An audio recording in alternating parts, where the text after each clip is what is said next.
ایک یتیم نوجوان اپنی شکایت لیے بارگاہ رسالت عزت مآب صلی اللہ علیہ وآلہ وسلم میں حاضر خدمت ہوا۔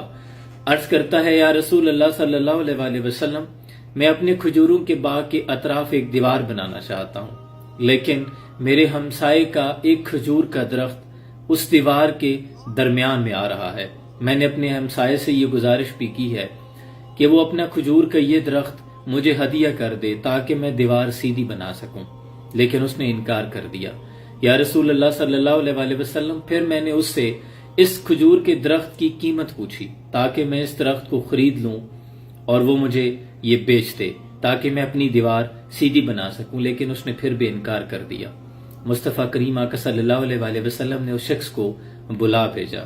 جب اس نوجوان کا وہ ہمسایہ حضور کے سامنے آیا تو حضور نے فرمایا کہ یہ نوجوان تم سے وہ درخت خریدنا چاہتا ہے، قیمت بھی ادا کر رہا ہے، تم اپنا یہ درخت اس کو بیچ دو، لیکن اس نے انکار کر دیا۔ پھر حضور نے فرمایا، اچھا میں قیمت بڑھائے دیتا ہوں، تم اس نوجوان سے اس کھجور کے درخت کی قیمت بھی وصول کر لو، اور میں جنت میں تمہیں ایک ایسے کھجور کے درخت کی خوشخبری دیتا ہوں جو اللہ تمہیں اس کے عوض عطا کرے گا، جس کے سائے کی طوالت میں اگر کوئی سوار 100 سال تک بھی چلتا رہے تو اس کا سایہ ختم نہیں ہوگا، وہ اتنا پھلدار درخت ہوگا۔ اتنی بڑی آفر تھی، اتنی بڑی پیشکش حضور نے کر دی کہ تمام صحابہ جو مجلس میں بیٹھے تھے وہ خوشی سے ان کی آنکھیں بھر آئی تھی کہ کاش کوئی ایسا درخت ہمیں عطا ہو جائے۔ صحابہ تو طاق میں رہتے تھے، لیکن وائے قسمت کی دنیا داری کے لالچ اور طمع میں آ کر اس شخص نے اس پیشکش کو بھی ٹھکرا دیا اور وہ درخت بیچنے سے انکار کر دیا۔ اتنے میں ایک صحابی جو مجلس میں بیٹھے تھے، ان کا نام ابو دہدہ رضی اللہ تعالیٰ عنہ، اٹھے اور حضور کی خدمت میں حاضر ہوئے۔ عرض کرتے ہیں، آپ پر میرے ماں باپ قربان یا رسول اللہ، میرے بیوی بچے قربان، میری جان میری روح قربان۔ حضور، اگر یہ درخت میں خرید کے آپ کی خدمت میں پیش کر دوں تو کیا مجھے بھی جنت میں ایک ایسا درخت عطا کر دیا جائے گا؟ تو حضور نے فرمایا، جی ہاں، کیوں نہیں۔ یہ کہہ کر ابو دہدہ نے اپنا رخ اس نوجوان کے ہمسائے کی جانب موڑا اور اسے کہا کہ مجھے جانتے ہو؟ کہنے لگا کہ ہاں، آپ کا نام ابو دہدہ ہے، آپ کو کون نہیں جانتا؟ کہا میرے باغ کے بارے میں جانتے ہو؟ وہ شخص کہنے لگا، ہاں، آپ کے باغ کے بارے میں کون نہیں جانتا؟ آپ کے پاس 600 کھجوروں کا ایک ایسا باغ ہے کہ جس کی کھجوریں کھانے کے لیے تاجر انتظار کرتے ہیں۔ ابو دہدہ کے پاس ایک ایسا باغ تھا جس کے اندر 600 کھجوروں کے درخت تھے اور اپنے چشمے تھے جس کے اندر، اور اطراف میں ایک دیوار بڑی خوبصورت، اندر اپنا ایک محل نما عالیشان گھر بھی تھا۔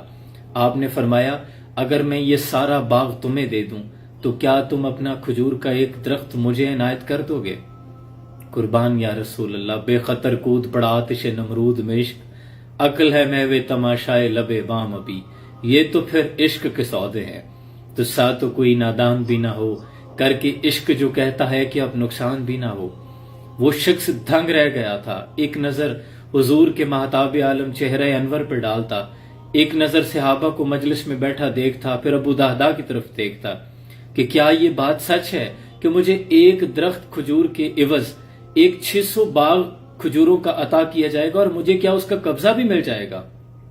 مجلس میں بیٹھے تمام صحابہ نے اور حضور نے اس بات کی گواہی دی اور وہ شخص مان گیا۔ سودا مکمل ہو گیا تو ابو دہدہ نے حضور کی جانب دیکھا اور عرض کرتے ہیں، یا رسول اللہ صلی اللہ علیہ وآلہ وسلم، میرے ماں باپ قربان، حضور یہ کھجور کا درخت میں آپ کی نظر کرتا ہوں۔ حضور کے چہرے پہ تبسم آیا۔ قطرے کو سمندر، ذرے کو ستارہ کرتے ہیں، کونین کو خم آ جاتا ہے جب زلف سنوارا کرتے ہیں۔ وضحیٰ کے چہرے پر مسکراہٹ آئی۔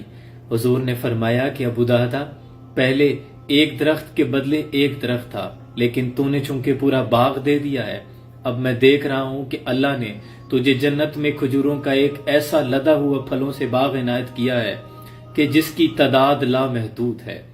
وہ ایک اتنا حسین اور جمیل باغ ہے۔ حضور اس کی اس قدر تعریف و توصیف بیان کر رہے تھے کہ مجلس میں بیٹھے تمام صحابہ رشک کر رہے تھے ابو دہدہ کی قسمت پر، اور آپس میں اپنے دل میں یہ گمان کر رہے تھے کہ کاش میں ابو دہدہ ہوتا۔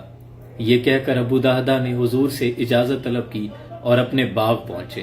اپنے باغ کی حدود کے اندر داخل نہیں ہوئے، کنارے پہ کھڑے ہو کر اپنی بیوی اور بچوں کو آواز دی کہ میں یہ پورا باغ بیچ آیا ہوں، اے میری بیوی، اے میری اہلیہ، باغ سے باہر نکل آؤ اور کوئی بھی سامان نہ لے کے آنا. یہاں تک آتا ہے کہ جو آپ نے اس باغ کی قیمت اس وقت کھجوروں کی وصول کی تھی وہ اس باغ کی حدود میں رکھ دی کہ یہ بھی اسی باغ کی کھجوروں کو میں نے بیچ کر حاصل کیا ہے, منافع ہے. اور پھر اپنی بیوی سے, بیوی نے یہ نہیں کہا کہ کیوں بیچ آئے ہیں, کہاں جائیں گے, اب ان بچوں کا کیا ہوگا, ہمارا گھر کیا ہوگا, یہ آپ نے کیا کر دیا. قربان ایسی بیویوں پہ جو شوہر کی ایسی اطاعت گزار تھی. بیوی نے پوچھا کہ کس کو بیچا ہے, کہا حضور کے لیے بیچ آیا ہوں, جنت میں ایک ایسے کھجور کے باغ کے عوض بیچ کے آیا ہوں جس کے سائے میں ایک سوار 100 سال تک چلتا رہے, سایہ ختم نہیں ہوگا. تو بیوی خوشی سے یہ کہتے ہوئے باغ سے باہر نکل آئی کہ آپ نے بہت اچھا سودا کیا ہے, با خدا یہ تو بہت منافع بخش آپ نے سودا کر لیا ہے, حضور کی رضا کو خرید لیا ہے.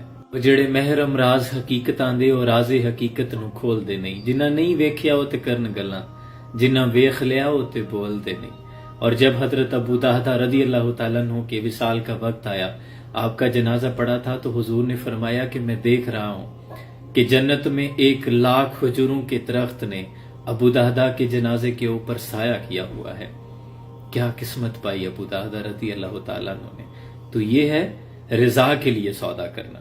ہم تو دنیا کی چند رنگینیوں میں چند پیسوں کی خاطر اپنا ایمان بیچ دیتے ہیں.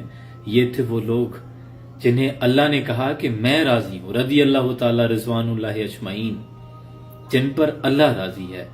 یہ مقام بھی بڑا مقام ہے, راضی برضا ہو جانا. سلام پہنچے.